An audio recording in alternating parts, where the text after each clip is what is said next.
Hay dolores que uno lleva en el cuerpo como cicatrices de guerra, marcas visibles del tiempo y la pérdida. Pero luego está el dolor que se instala en el alma, uno sin forma ni textura, que te consume desde adentro, como una enfermedad silenciosa. Y ese, se lo aseguro, es el dolor más insoportable de todos. Es el que me ha tocado vivir en estos últimos 21 meses. Yo soy Dolores, aunque irónicamente mi nombre nunca ha sido tan fiel a mi existencia como ahora. Y con mis 75 años bien puestos y una fe que creí inquebrantable, he visto cómo la dicha de mi vejez, mi nieto, mi pequeño Elías, se ha convertido en el enigma más grande y cruel que Dios me ha puesto delante. La gente habla de la dulzura de la infancia, del arrullo y la paz de un bebé dormido. Pero mi Elías, él es el portador de una pena que no le pertenece. Un lamento que comienza a las 3 en punto de la mañana. Ni un minuto antes, ni uno después. Con una precisión cronométrica que me aterra más que cualquier aparición. Es un llanto que no pide leche ni un abrazo. Es un grito ancestral, un quejido hueco que parece venir de una cueva muy profunda, un sonido tan desesperado que cuando lo escucho, siento que los huesos de mis propias muñecas se están astillando de pura impotencia. Me he pasado la vida creyendo en un Dios justo, un Dios de amor incondicional que nos protege como el pastor a su rebaño. Pero ¿qué clase de amor permite que un niño de año y medio, un ser puro que no ha conocido el pecado ni la maldad de este mundo, se retuerza de terror cada noche? Esta pregunta me ha taladrado el cerebro, me ha secado la boca y ha puesto mi fe en un patíbulo, lista para ser ejecutada por la duda. Elías no tiene fiebre, no tiene dolor físico. Los pediatras lo han mirado, remirado, le han hecho pruebas de todo tipo y todos, con esa arrogancia científica que a mí nunca me ha gustado, me dicen que es un caso de pánico nocturno severo y me recetan gotitas que solo sirven para que mi hijo y mi nuera puedan dormir 1 hora extra. Pero el niño sigue igual, mirando el techo con una fijeza que hiela la sangre, como si viera el tejido mismo del tiempo desmoronarse sobre él. Yo he sido la roca de mi familia. Cuando mi marido se fue al cielo, yo levanté la casa y a mis 2 hijos. Les enseñé a luchar y a no doblegarse. Pero ahora, ante este sufrimiento invisible, esta pena espectral que solo se manifiesta en la oscuridad, me siento más frágil que una copa de cristal fino a punto de caerse. Mi corazón de abuela se contrae con cada sollozo. Y lo peor es que esa desesperación ha contagiado a todos. Mi hijo, un hombre que siempre fue fuerte como un roble, ahora solo habla en susurros y evita la mirada de su esposa, convencido de que de alguna forma él es culpable de este mal. Mi nuera, la pobre, ya no ríe. Sus ojos son 2 pozos oscuros y su piel ha perdido todo el brillo. La casa misma se ha convertido en un templo del miedo, donde caminamos de puntillas esperando la sentencia de las 3 de la mañana. Yo sé que lo que mi nieto experimenta no es solo pánico. Es una puerta, un portal que se abre solo para él. Y lo que ve al otro lado es algo que le roba el aliento, le congela el alma. Me he sentado noches enteras junto a su cuna, con mi rosario desgastado en la mano, y en lugar de rezar para que pare, he comenzado a rezar para que me deje ver lo que él ve. Quiero el terror, la verdad, el castigo, lo que sea, pero necesito entender. La curiosidad, sí, pero no la curiosidad vana del chismoso, sino la urgencia del náufrago por saber si esa ola que se acerca es la que lo va a salvar o la que lo va a hundir para siempre. Mi mente de anciana, esa que supuestamente debería estar ya en paz y preparándose para el encuentro final, está ahora más activa y turbulenta que nunca, buscando en cada viejo mito, en cada pasaje bíblico olvidado, en cada historia de mi abuela, una clave, un patrón. ¿Será un ángel que lo llama antes de tiempo? ¿Será un ancestro que le pide algo que no hemos cumplido? ¿O es, Dios mío, es una prueba de fe tan brutal que está diseñada para quebrarme a mí, la vieja matriarca, para ver si me arrodillo no por devoción, sino por rendición total? Esta última idea es la más punzante, la que me ha hecho llorar en secreto más de una vez, porque si el propósito de Dios es usar a mi nieto como un peón en un juego cósmico para probar la lealtad de esta vieja mujer, entonces no sé si quiero seguir creyendo en ese Dios. La intensidad de ese llanto a las 3 de la mañana no solo me hace dudar de la bondad, me hace dudar del orden, de la coherencia, me hace sentir que el universo es un lugar frío y sin sentido. Y en esa oscuridad, en ese vacío existencial, es donde comencé a buscar la única luz posible, la que no venía de las lámparas de la casa, sino de ese lugar inexplorado donde se cruzan la mente del niño y el propósito divino. Yo no quería curarlo con pastillas, quería curarlo con la verdad, y mi alma me gritaba que esa verdad no estaba en la tierra, sino esperando ser revelada en alguna región oculta de la noche. Mi vida, antes del tormento de Elías, era un rosario de rutinas tranquilas y benditas, pero el llanto de las 3 de la mañana dinamitó esa paz. Ya no distinguía los días de las noches, solo existía la espera agónica del siguiente episodio de terror. Me obsesioné con la hora, con el número 3, con la simetría de esa cifra que marcaba nuestra condena. Busqué en la numerología, en los textos apócrifos que mi tío abuelo, un sacerdote díscolo, guardaba en su polvorienta biblioteca. Leí sobre la hora de la muerte de Cristo, sobre la hora bruja, sobre las puertas dimensionales que supuestamente se abren al alba, tratando de encontrar una explicación racional, o al menos una mitológica que pudiera calmar mi mente de abuela desesperada.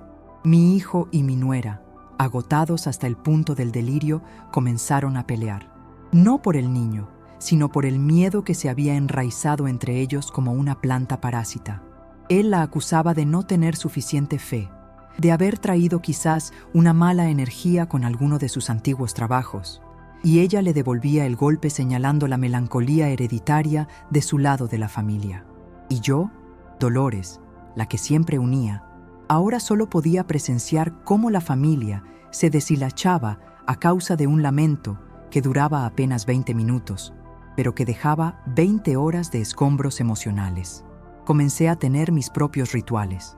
Antes de la medianoche, me sentaba en la sala, justo debajo de la cruz de madera que trajo mi abuela de Tierra Santa, y me dedicaba a la reflexión más profunda y dolorosa de mi existencia. ¿Qué le exige Dios a un niño?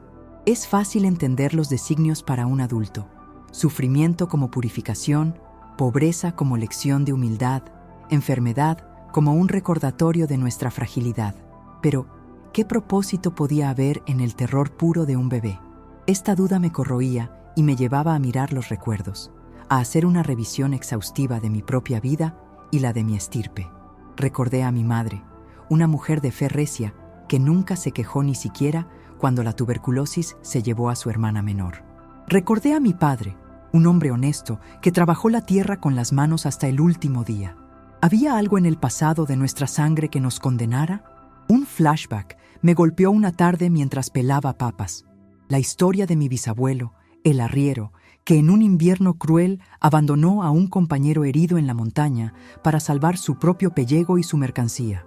Nunca lo había considerado más que una anécdota triste de supervivencia, pero de repente, bajo la lupa del sufrimiento de Elías, se convirtió en una traición atroz, un pecado de omisión tan grande que la herencia kármica o divina podría estar cobrándose ahora.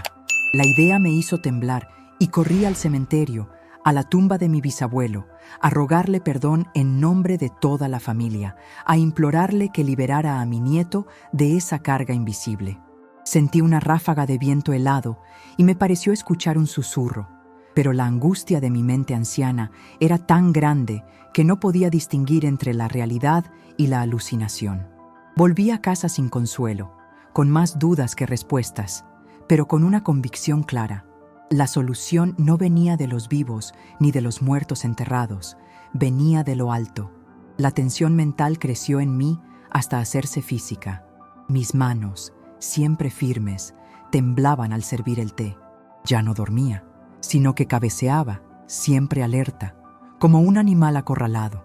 Mi fe se había transformado en una negociación constante con lo divino. «Tómame a mí», le decía a Dios en el silencio de la cocina a medianoche. «Dame la enfermedad, la pobreza, lo que quieras, pero saca esa sombra de mi nieto». Era un regateo desesperado, la última carta de una abuela que no tenía nada más que ofrecer que su propia vida gastada. Una noche, el terror fue peor. Elías no solo lloró, sino que gritó una palabra ininteligible, una sílaba gutural que resonó en el silencio y que sonó a un nombre, o tal vez a una súplica en un idioma olvidado. Mi nuera se desmayó del susto. Mi hijo se puso de rodillas, y yo sentí que una mano fría me tocaba la nuca. Fue en ese momento, en la cumbre del pánico, que ocurrió la primera revelación, no en forma de sueño, sino de una certeza fulminante. Elías no estaba llorando por él, estaba llorando por otro. Estaba actuando como una especie de canal, un receptor de una pena ajena, una pena tan grande y concentrada que se manifestaba en su cuerpo puro. La idea era absurda, mística y aterradora, pero tenía una coherencia emocional que ninguna de las explicaciones médicas o religiosas anteriores había tenido. Esta nueva hipótesis me dio una inyección de energía, un nuevo propósito.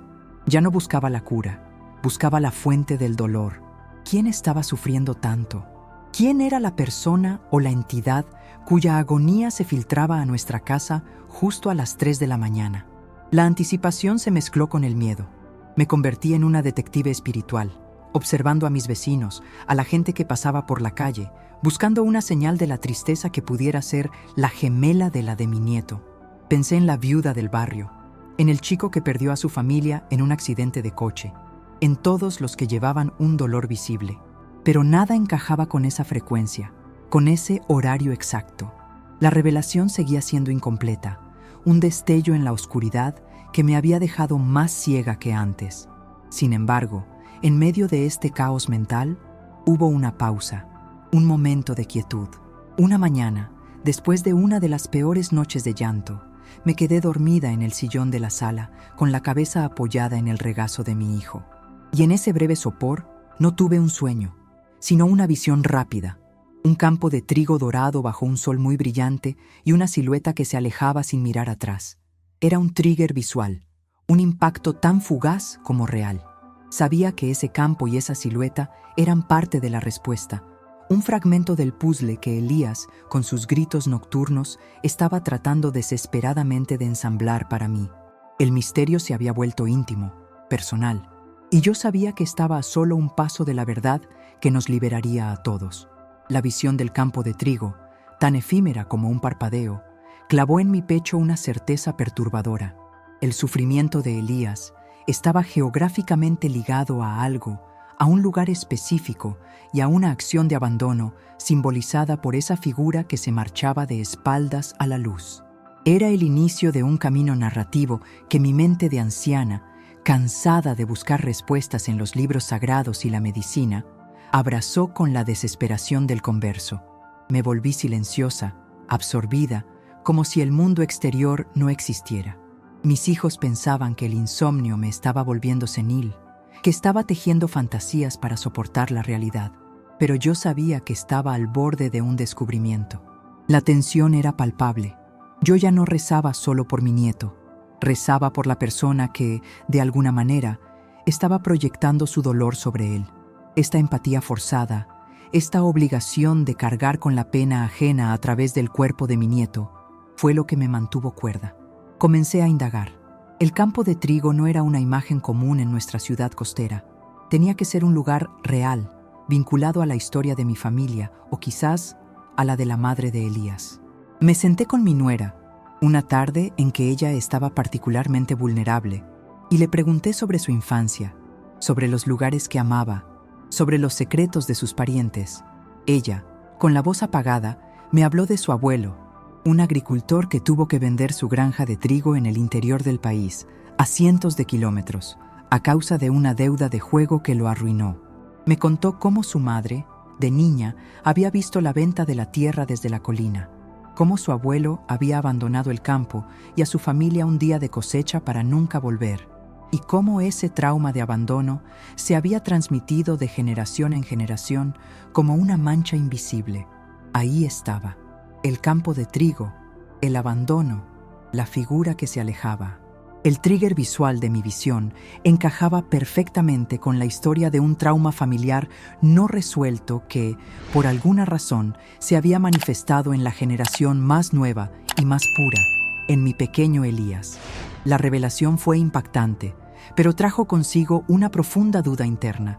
¿Por qué Dios o el universo usaría a mi nieto, un bebé inocente, para saldar una cuenta de hace 70 años que ni siquiera era nuestra? ¿No hay acaso suficiente sufrimiento visible en el mundo para tener que buscar en las telarañas del pasado?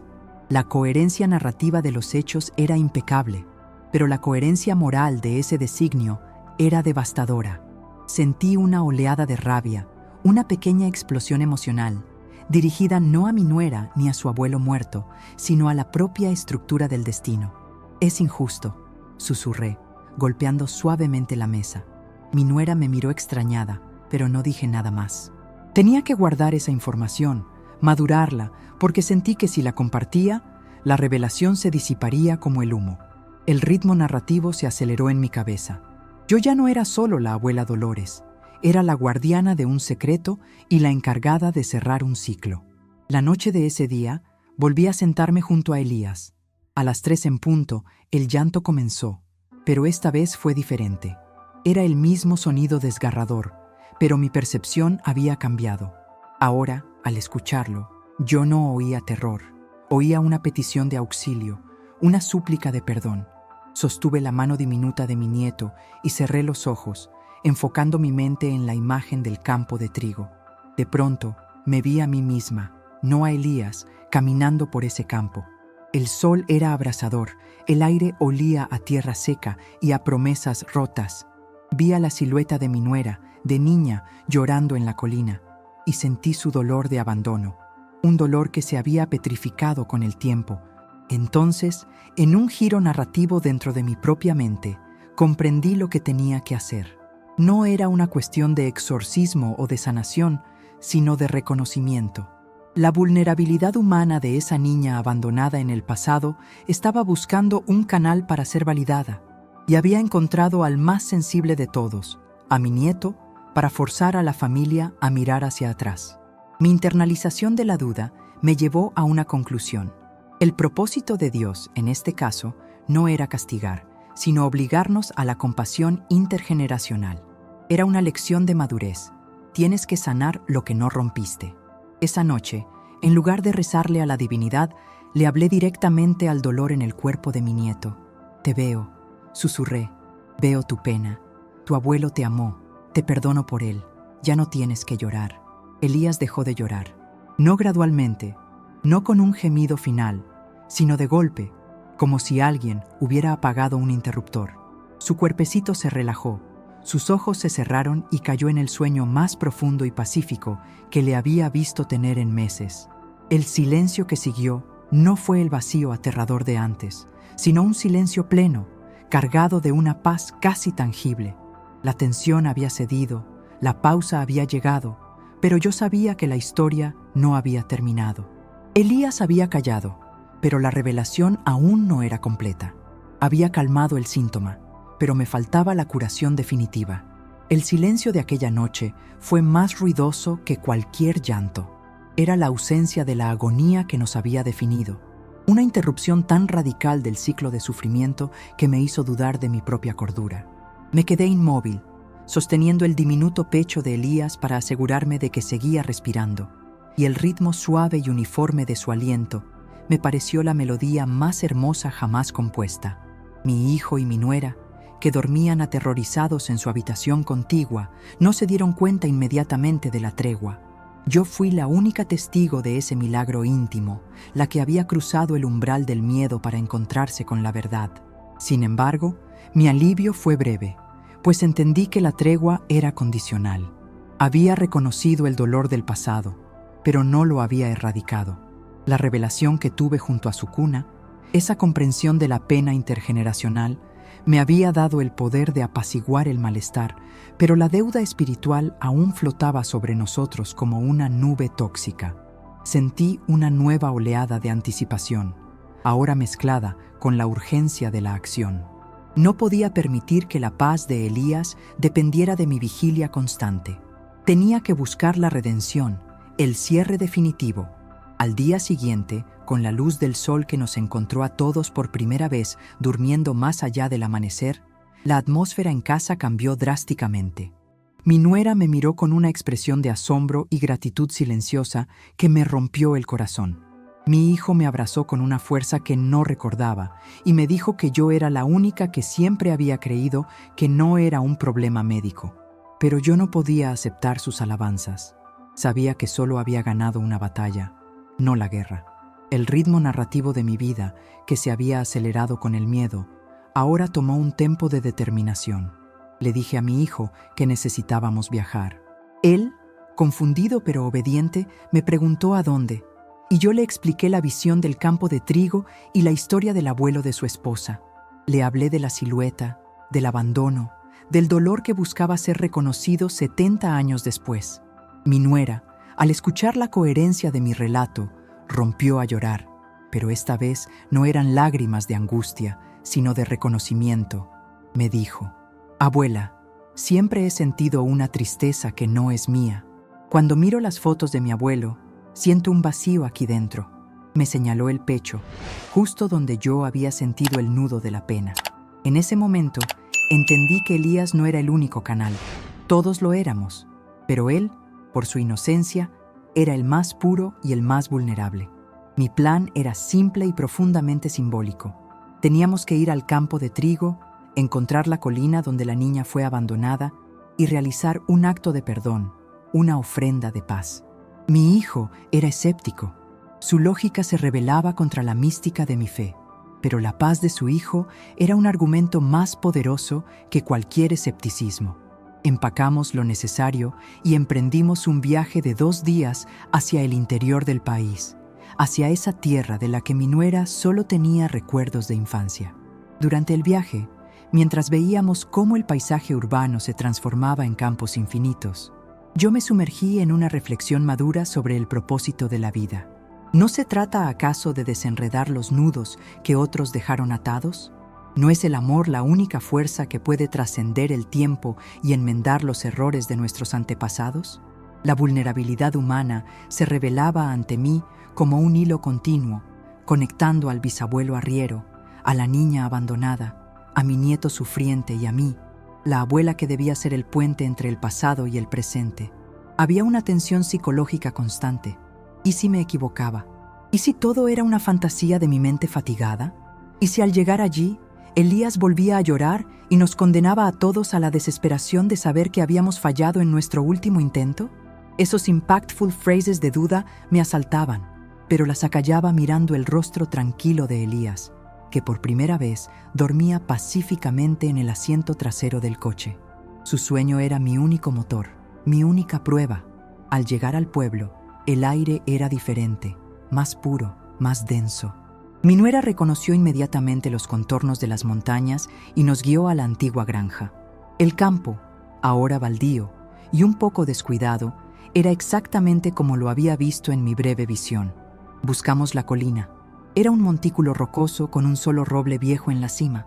Al subir, sentí una punzada en el pecho, como si la pena del pasado me estuviera dando la bienvenida. Nos detuvimos bajo el roble y mi nuera, con voz temblorosa, nos contó los detalles de aquel día de abandono, cómo vio a su abuelo alejarse sin mirar atrás. Le entregué una pequeña caja que había traído, llena de tierra de nuestra propia casa, y una carta escrita por mí. «Vamos a devolverle la paz a esta tierra y a esta alma», dije con la autoridad que solo la fe desesperada puede otorgar. En ese momento, sentí un narrative twist en mi propio corazón. El propósito de Dios no se revelaría en un pergamino celestial, sino en un acto de humildad en la tierra. Estábamos listos para el gran clímax de nuestra historia. El aire en la colina era frío, a pesar del sol de la tarde. El roble antiguo se erguía como un testigo mudo de generaciones de cosechas y de la traición que había marcado el destino de una familia. Estábamos en el punto cero del trauma y la tensión psicológica era insoportable. Mi hijo, visiblemente incómodo con el ritual, se mantuvo apartado, aferrando a Elías, que nos miraba con sus ojos grandes y curiosos, como si comprendiera la solemnidad del momento. Mi nuera, sin embargo, estaba transformada. Su rostro, antes agotado, ahora reflejaba una mezcla de dolor antiguo y una incipiente esperanza. Le di la pala. «Vas a cavar un pequeño agujero junto a las raíces del roble», le dije, con una voz que sonó más firme de lo que yo me sentía. Ella obedeció. Mientras la tierra se removía, yo saqué la carta y la leí en voz alta. No era una oración formal, sino una confesión empática de abuela a bisabuelo. Escribí sobre el peso del arrepentimiento, sobre cómo el miedo a la deuda lo había hecho huir, sobre el amor que seguramente sintió por su hija, y cómo esa herida, ese abandono, se había manifestado 70 años después en el llanto inconsolable de su bisnieto. Le dije que lo perdonábamos. Lo perdonábamos por el miedo, por la deuda, por el dolor que había transmitido. Y en un giro narrativo crucial para mi propia alma, también me perdoné a mí misma por las veces en que la lógica me había hecho abandonar la fe, y por haber dudado de que el sufrimiento de mi nieto pudiera tener un propósito redentor.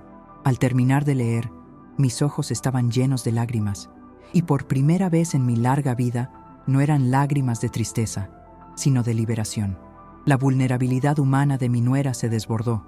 Se arrodilló junto al agujero y sollozó, un llanto catártico que no se parecía en nada al lamento aterrorizado de Elías. Era un sonido de limpieza, de liberación de esa pena espectral que yo había percibido. Mi hijo, al ver la genuina y cruda emoción de su esposa, dejó de lado su escepticismo.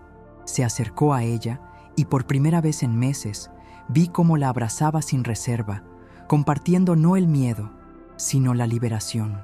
Ese acto de amor visible, esa unión familiar en el lugar de la vieja traición, era el verdadero ritual. Colocamos la carta y la tierra de nuestra casa en el agujero. Yo añadí un pequeño medallón de la Virgen de la Soledad que siempre había llevado, como un sello de compromiso entre el pasado y el futuro. Cuando cubrimos la tierra, sentí que el peso que había estado en el pecho de Elías se levantaba y se dispersaba en el aire. La paz que nos invadió era tan profunda que me hizo tambalear. Pero la historia aún no había terminado. El desarrollo progresivo de la revelación no se detuvo ahí. Mientras nos preparábamos para bajar la colina, Elías, que había estado tranquilo, comenzó a reír. No una risita tonta, sino una carcajada pura, fuerte, que resonó en el silencio del campo. Y al mirar al cielo, mi nieto extendió su pequeña mano derecha y señaló un punto justo encima del viejo roble. No había nada allí. No había pájaros ni nubes con formas extrañas, pero en el rostro de Elías vi la expresión de alguien que saluda a un viejo amigo, con una felicidad y una paz absoluta. Y fue entonces, en ese momento de clímax sereno, cuando la comprensión final y brutal me golpeó. El llanto nocturno de Elías no era solo por el dolor del bisabuelo. Él, mi nieto, había sido elegido como un portal de la gracia divina. Un puente entre el mundo de la pena sin resolver y el mundo de la reconciliación. Su sufrimiento había sido la clave que forzó a la familia a un acto de amor que de otro modo nunca se hubiera realizado.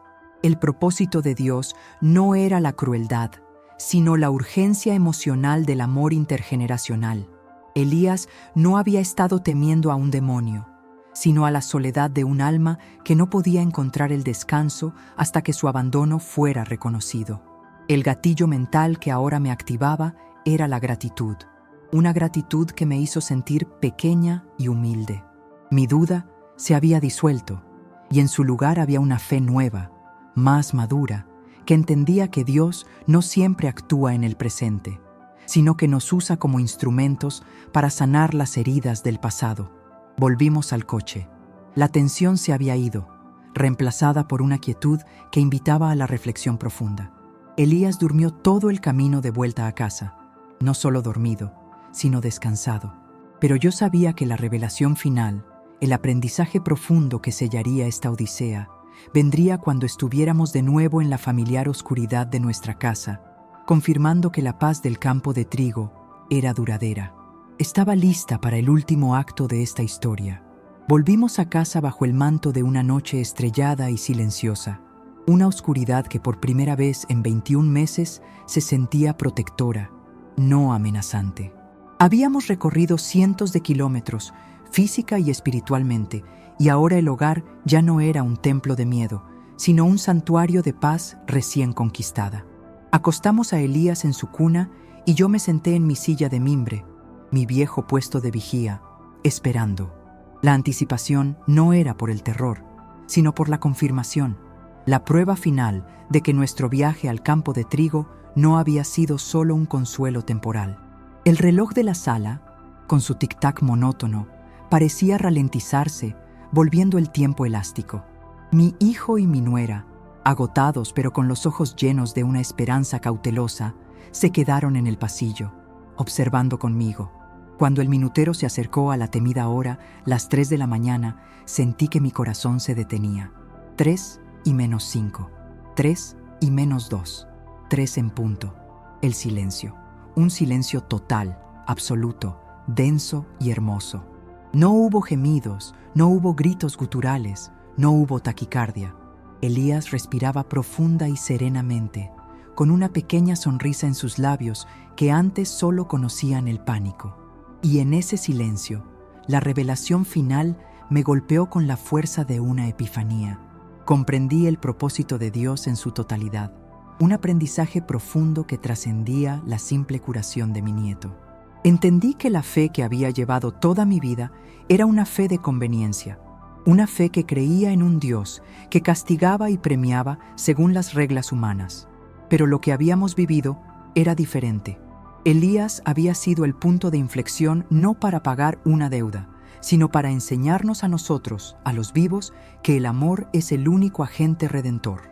El sufrimiento de mi nieto no fue un castigo, fue un llamado urgente a la compasión, un gatillo mental forzado para obligar a nuestra familia a sanar una herida de 70 años que no nos permitía avanzar. Mi nieto, con su inocencia, había actuado como un sacerdote, forzando un acto de perdón que nos liberó a todos.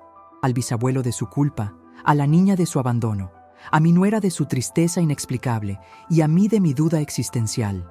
El final coherente y satisfactorio de nuestra historia no era que el llanto se detuviera, sino que la familia se uniera para realizar un acto de amor que el tiempo y la lógica habían olvidado. Habíamos entendido que la paz de los muertos está intrínsecamente ligada a la capacidad de amar y perdonar de los vivos. El terror se había transformado en gracia. Mi vida, que yo creía estar ya en el epílogo de la resignación, se había reescrito en el capítulo de la redención activa. Miré a mi hijo y a mi nuera, que ahora se abrazaban con lágrimas de alivio. Habían recuperado la fe, no en las dogmas, sino en el poder de su propia voluntad y amor. Esta experiencia me dejó una reflexión que deja una marca, una verdad que llevo grabada en el alma.